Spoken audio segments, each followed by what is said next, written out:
ba'da man adraka walidayhi.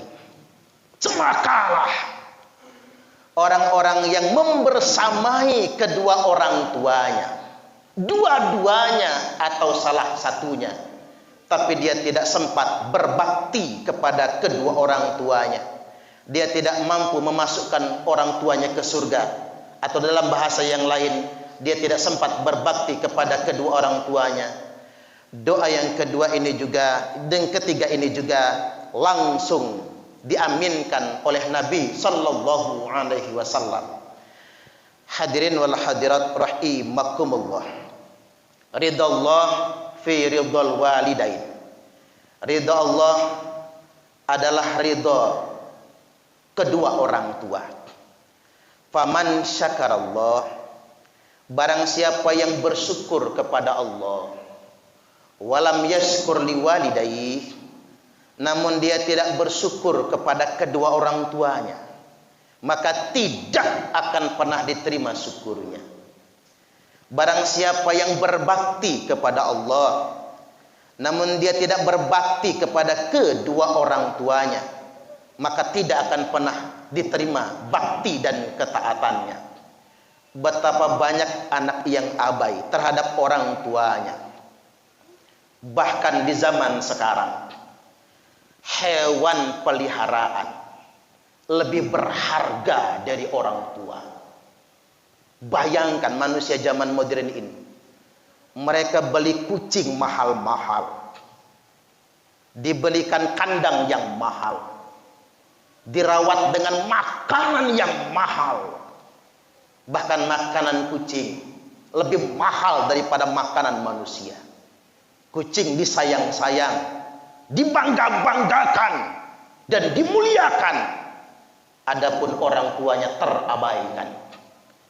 Khatib ingin ingatkan kepada kita semua, jangan pernah sia-siakan kedua orang tuamu selagi masih ada. Karena kalau dia sudah tiada, pasti menyesal dikarenakan tidak berbakti kepada kedua orang tua. Orang bijak berkata, perlakukan orang tuamu seperti raja, maka rezekimu pun akan seperti rezeki para raja. Tapi awas, kalau engkau memperlakukan orang tuamu seperti pembantu, maka rezekimu pun akan seperti pembantu. Lelah mencarinya, tapi tidak akan pernah merasa cukup selama-lamanya. Wa antalidal amata rabbataha. Nabi sudah memberikan peringatan, akan datang suatu zaman di mana budak-budak melahirkan tuannya. Siapa itu budak yang melahirkan tuan? Ibu kandung. Ibunya yang mengandung, ibunya yang melahirkan, ibunya yang menyusui dan membesarkan. Setelah anaknya sukses, anaknya memperlakukan orang tuanya seperti pembantunya sendiri. Bahkan terkadang kita lalai dalam berbakti kepada orang tua. Kita sibuk dengan keluarga kita saja.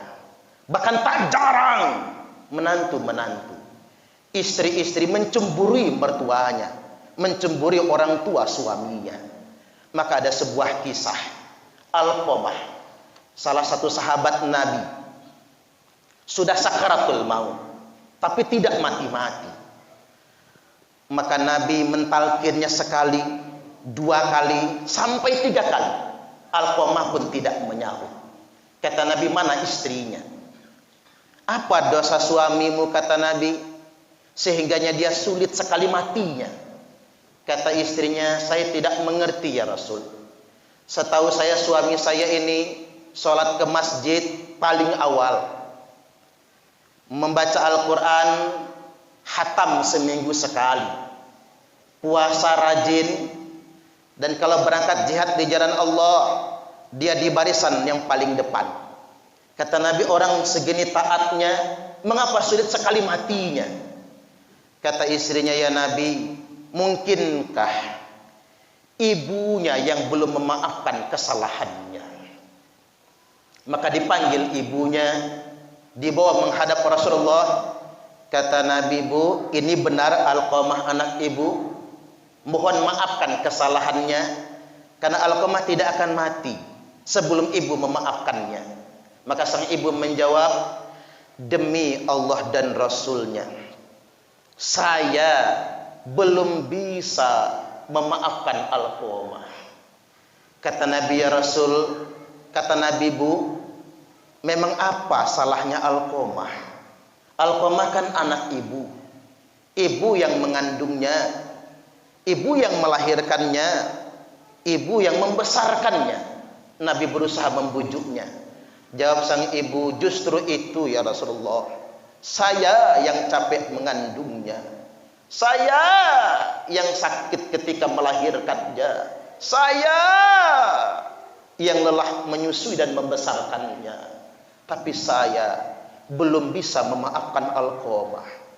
Kira-kira, Bu, kata Nabi, apa salahnya? Kata sang ibu, bagaimana saya akan memaafkan Alqamah ya Rasul? Alqamah ini tegak-tegaknya memisahkan saya dari rumahnya, hanya gara-gara dia terlalu sayang dengan istrinya. Nabi tak bisa berucap lagi. Kalau begitu, Bu, tak ada alasan untukku membujuk, kata Nabi. Maka Nabi perintahkan Bilal, kumpulkan kayu bakar. Maka dikumpulkanlah kayu bakar. Sang ibu bertanya, untuk apa ya Rasul? Alqamah mau kami bakar sampai jadi abu. Karena kalau tidak dibakar, Alqamah tidak akan mati hingga datangnya hari kiamat. Maka diangkatlah tubuh Alqamah. Api semakin membesar. Sesaat lagi mau dilemparkan ke api yang menyala. Sang ibu tak tahan, sang ibu histeris, memanggil Nabi, ya Rasulullah, jangan bakar anak saya. Ya Rasulullah, jangan sakiti anak saya, jangan siksa anak saya. Dirampas tubuh anaknya, jatuhlah ke tanah, berguguran air mata sang bunda menetes di pipi Alqamah. Tidak usah ditalkin, Alqamah langsung mengucapkan 2 kalimat syahadat, lalu wafat, meninggal dunia. Kata Nabi, siapapun di antara kalian semua yang lebih mengutamakan istrinya daripada ibu kandungnya sendiri, man faddola zaujatuhu ala ummi, barang siapa yang melebihkan istrinya dari ibu kandungnya sendiri, fa'alaihi laknah, maka baginya akan mendapatkan laknat dari Allah Subhanahu wa ta'ala. Namun pelajaran bagi kita semua, dengan tetes mata sang ibu, maka kemudian Alqamah bisa mengucapkan 2 kalimat syahadat dan wafat, meninggal dunia. Setelah dikubur, Nabi bersabda, Alqamah akan masuk surga, tapi bukan karena sholatnya, bukan karena puasanya, bukan karena hajinya, tapi Alqamah akan masuk surga karena maaf dan ridho ibunya. Maka kepada segenap anak, khotib himbau pada kesempatan kali ini, jangan pernah abaikan kedua orang tua. Setinggi-tingginya gunung tetap ada puncaknya, seluas-luasnya lautan tetap ada tepinya. Namun kasih ibu tidak akan pernah berpuncak, kasih ibu tidak akan pernah bertepi. Maka pada momentum Idul Fitri ini, mari kita islah dengan kedua orang tua, berbakti kepadanya, dan sekaligus pada momentum Idul Fitri ini, mari kita bermaafan satu sama lainnya, dikarenakan terhalang ampunan dari Allah ketika kita belum saling memaafkan satu sama lainnya.